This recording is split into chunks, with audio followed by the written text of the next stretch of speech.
Place maintenant à une intervention qui mêle sensibilité et créativité. L'art et la communication, deux univers qui se rejoignent et ensemble donnent du sens à nos échanges humains. Monsieur Daniel Marcelin est un professionnel de l'art et de la communication. Et il est là pour nous montrer comment ces deux passions peuvent devenir une véritable profession.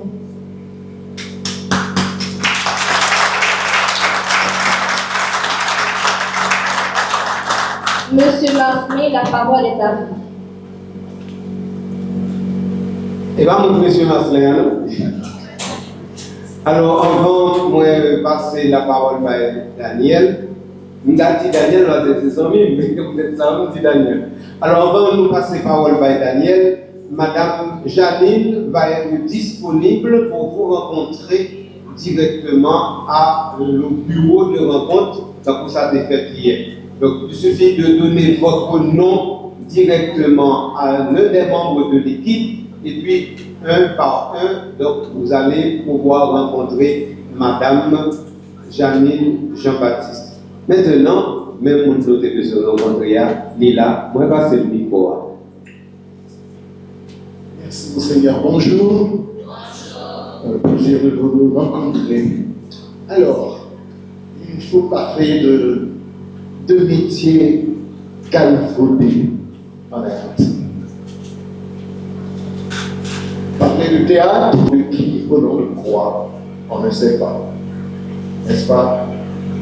Je citerai Woody Salmon pour ne pas les nommer. Il y en a beaucoup encore.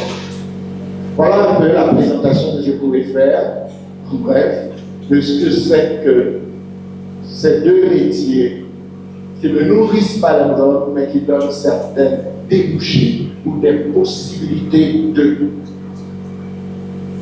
Voilà, le théâtre, l'art de la parole et de la communication. Merci.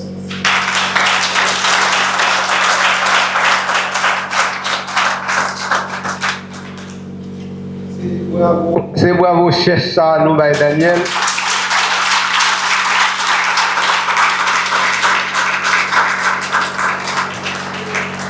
Avant nous passer dans la séance question, alors, nous avons Daniel dit un peu plus qui est lié, parce qu'il parle de profession, mais ça veut dire que Daniel va dire nous, même pas même songer si Daniel va si Patrick. Merci. Bien. Alors, je suis comédien d'abord, évidemment, metteur en scène. J'ai dirigé une école de théâtre pendant 15 ans, ça s'appelait Le Petit Conservatoire.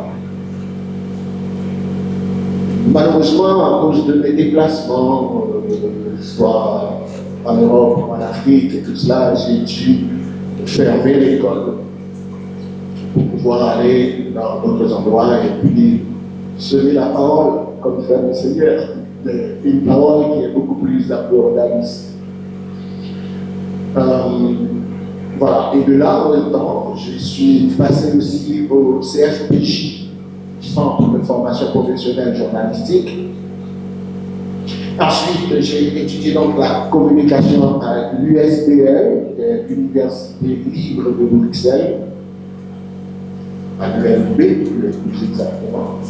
Et ensuite, voilà, depuis combien de temps, je continue à former les gens et à donner des cours de diction, d'articulation par-ci, par-là. Ensuite, j'ai formé des ateliers de théâtre un peu partout, dans plusieurs écoles.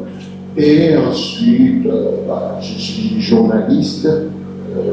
Je présente à Radio Métropole, cela fait déjà 40 ans que je fais mon émission à Radio Métropole.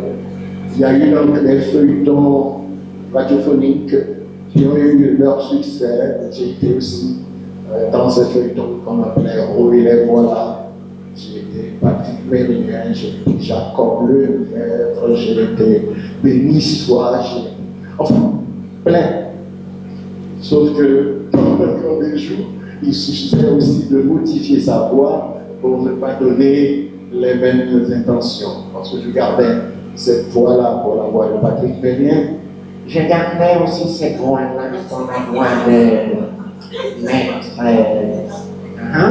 Et puis, j'ai gardé cette voix aussi pour celle de Bénissoir. Voilà. Donc, il y avait plusieurs possibilités de modifier sa voix en ce sens. Voilà. Je suis à votre disposition pour les questions.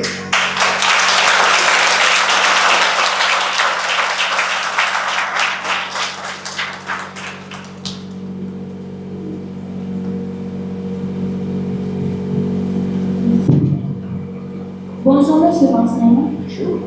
Je vous remercie pour vos dires exceptionnels. J'ai deux questions. Est-ce que vous pouvez reprendre la définition de diérèse pour moi? Et la deuxième question, est-ce que tout le monde peut faire le théâtre? Plus précisément, une personne qui ne peut pas gérer la présence scénique et tenir une bonne conversation. Justement, c'est cette personne, je commence par la dernière, c'est cette personne même qui doit faire le théâtre. Et qui doit, par la pratique, apprendre à se débarrasser de certains tares qui l'empêchent de pouvoir s'exprimer et qui va le libérer. Voilà un peu ce qui est beaucoup plus important. La diérèse, c'est pour éviter la rencontre de deux voyelles. Au lieu de dire quelque argent, on dit quelqu'argent. D'accord, merci. Désolé.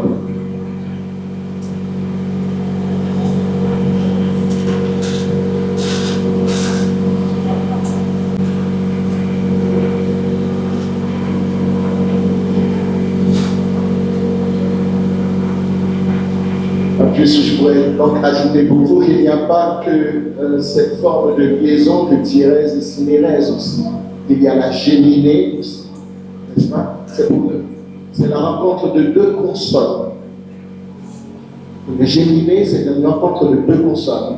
Une cave voûtée, un shérif formidable. Vous voyez les deux F? Ben voilà, ça c'est une géminée. Donc il y en a pas mal.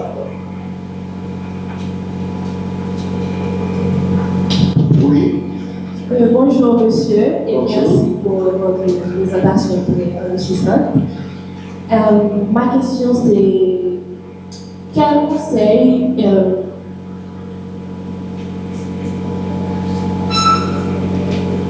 ok, bon, oui, un créole, je vais dire quel conseil ou t'as aimé comme si nous pas où comme si dans jeunesse, pendant début de carrière ou pendant comme si, où je m'en ai découragé dans tout, les autres, ah, ce monde-là n'est pas fait pour toi, ce monde-là est ici, ce monde-là est ici.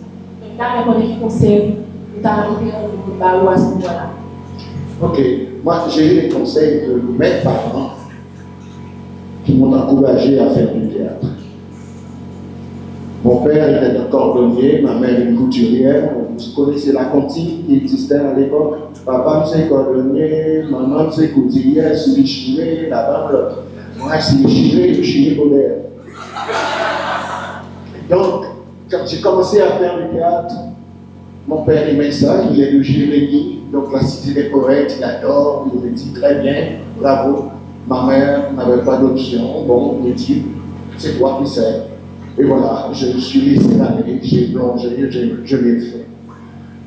Mais je me souviens d'une chose, il me disait, on va faire ça, fais bien.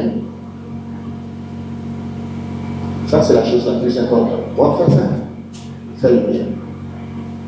Depuis, j'ai fait du théâtre, et j'ai décidé de le faire très, très bien. Maintenant, n'importe qui se targue le droit d'être metteur en scène. Vous savez ce que c'est que métier de metteur en scène?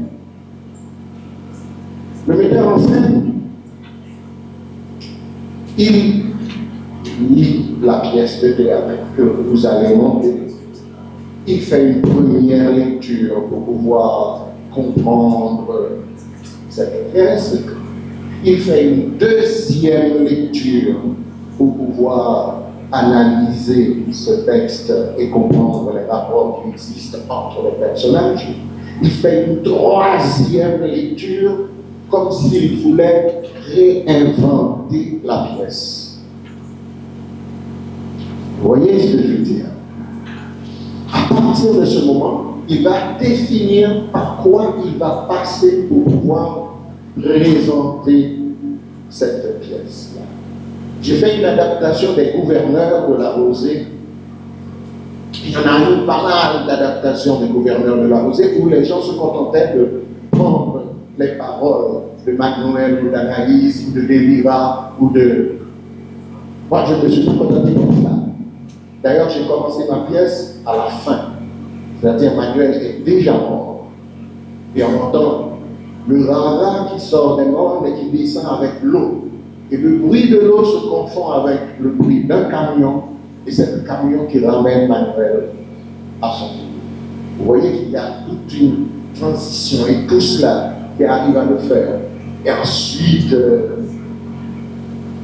présenter aussi ce qu'on appelle une mise en abîme. N'est-ce pas? C'est-à-dire que la mise en abîme, c'est quand on parle d'un roman et que le roman parle du roman. Si vous voulez. Donc, dans une pièce de théâtre, l'histoire est dite et de temps en temps, on peut ressortir pour réaménager et réadapter cette pièce de théâtre en une pièce actuelle. Donc, il y a une mise en abîme comme ça. Il y a plusieurs possibilités. Donc, il y a des écoles pour cela, pour apprendre à devenir metteur en scène. Il n'y a pas eu très longtemps, hein, 2000, il n'y en avait pas encore en France, en 2000. Moi, je l'ai étudié en Belgique, c'est beaucoup plus facile, c'était beaucoup plus intéressant. Voilà. Oui. Bonjour monsieur. Bonjour. Félicitations. Merci. Vous avez été vraiment très... Vous étiez très explicite. Merci. Je voulais vous poser une question. Est-ce que ça vous arrive d'improviser des scènes de théâtre? C'est le problème de l'acteur.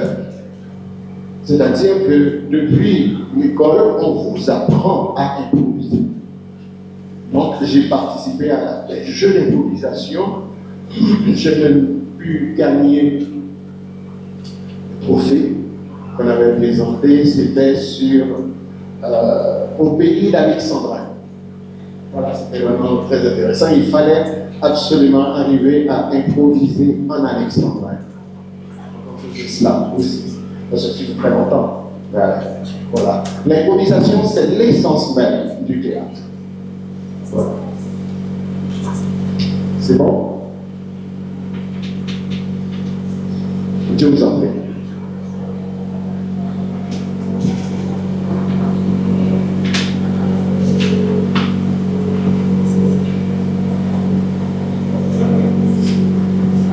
Tout d'abord, je vous remercie pour votre intervention. Vos dires détaillés m'ont beaucoup appris. Merci. Ma question est la suivante.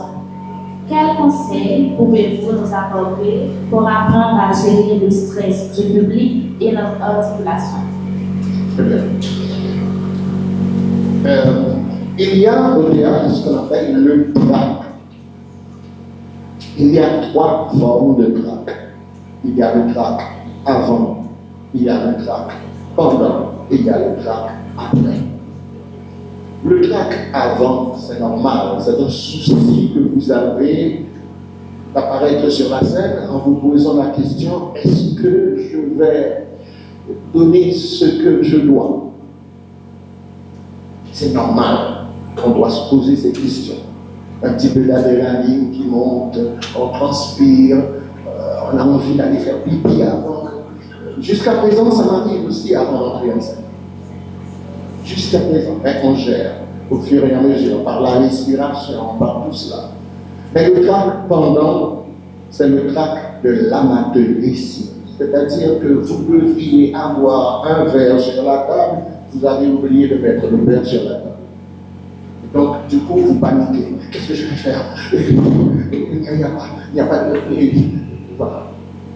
Et le trac après, c'est un très beau trac aussi. C'est-à-dire, vous vous posez la question, est-ce que ce que je viens de faire a plu? Et vous l'entendrez par cette belle musique. que le public vous donne. Ce sont des applaudissements. Donc voilà, il y a le trac à on gère. Par le cours d'expression corporelle, on vous apprend à respirer, à placer votre voix, à comprendre exactement comment parler et dire. Voilà, c'est ça.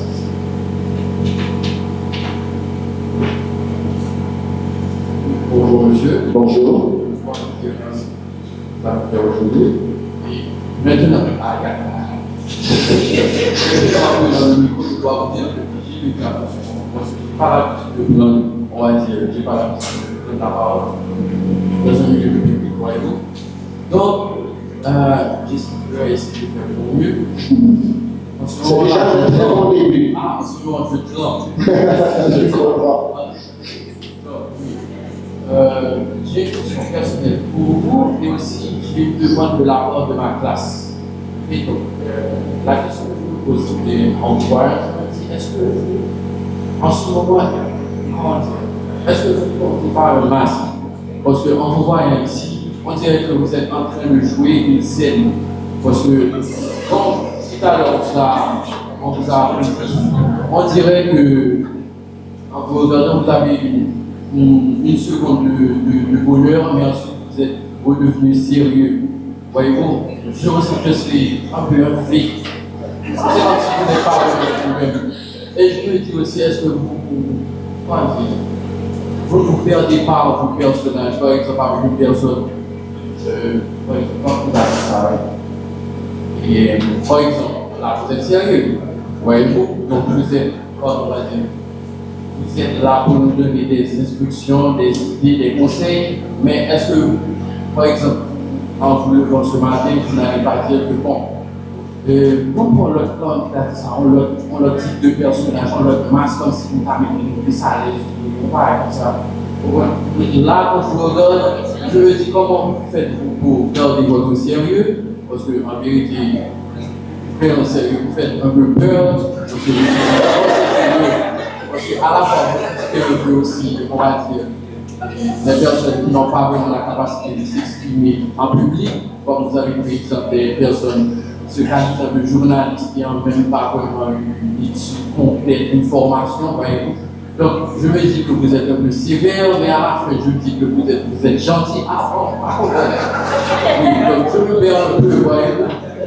Donc, oui, c'est ça. Je me demande, est-ce que des fois, vous ne vous perdez pas dans vos personnages, dans vos masques? Est-ce que quand cela vous arrive, comment sentez-vous? Comment sentez-vous? Est-ce que vous n'avez pas un petit déclic pour vous dire, qu'est-ce que vraiment? Pour voir une fois, si on va poser des questions après, qualité ça, dans la comédie théâtre par exemple. Donc, ça, c'est ma question personnelle. Donc, pour la classe, pour la classe. Oui, pour la classe. Pour la classe, oui, c'est quoi? Donc, oui, pour la classe, ça serait ça aussi. Peut-être la capacité de nous jouer un peu. Ça, c'est pas pour moi, c'est pour la classe. Alors, d'abord, je voudrais vous féliciter pour quelqu'un qui n'a pas l'habitude de prendre la parole. Je sais que vous avez l'habitude de le prendre. Par votre façon de vous exprimer, vous avez tellement l'habitude de prendre la parole que vous tenez le micro pendant beaucoup de temps et que vous ne voulez pas entamer. Donc, c'est vraiment très bien. Donc, ce qui veut dire que je me demande si ce n'est pas vous qui jouez au lieu que moi qui joue. Donc, il y a de belles possibilités en ce sens. Mais, la question à laquelle je voudrais donc penser, tout simplement, serait peut-être possible. J'en ai joué tellement de personnages dans ma vie. J'ai tellement de pièces de théâtre. Des fois où je suis un salaud, des fois je suis l'homme le plus sympathique, des fois je suis celui qu'on a envie de tuer. Vous voyez ce que je veux dire? Il y en a tellement. Mais il y a une chose qui est très importante, c'est que je vous ai dit, à l'école de théâtre, on vous apprend à vous connaître vous-même pour pouvoir se révéler aux autres. Très bien. Donc, je me connais, C'est pour cela que je peux me permettre d'incarner d'autres personnages. Et je n'ai pas incarné d'autres personnages en étant ici. J'étais moi-même, j'écoute. Je suis le pédagogue qui vous écoute et qui répond à vos questions en tant que pédagogue. Très bien. Maintenant, pour vos amis, en tant qu'acteur,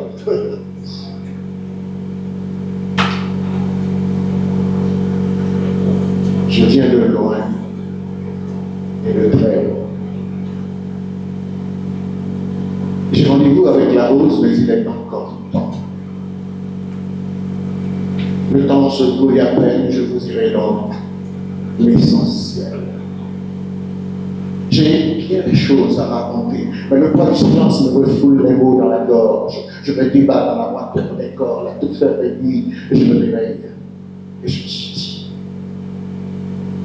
il faut apprendre. Car s'il faut que le soleil se lève chaque jour, s'il faut être attentif à une page de musique, nous finirons un jour par découvrir le vrai visage de l'amour.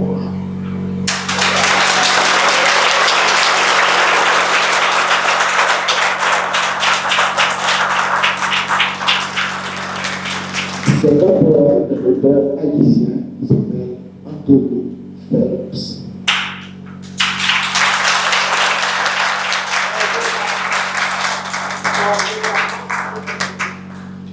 C'est bon? Oui. Merci à vous. Au revoir.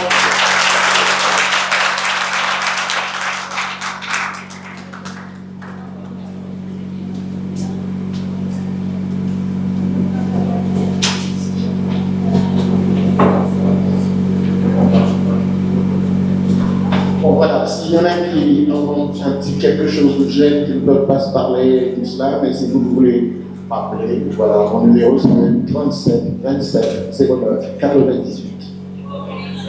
37 27 09 98. 37 27 09 98. C'est un point qui est très important en communication, quand vous parlez à la radio, lorsque vous donnez un numéro de téléphone, si la personne n'est pas attentive en vous demandant de reprendre son numéro de téléphone, c'est qu'elle n'est pas journaliste. En tout cas, sur vos applaudissements.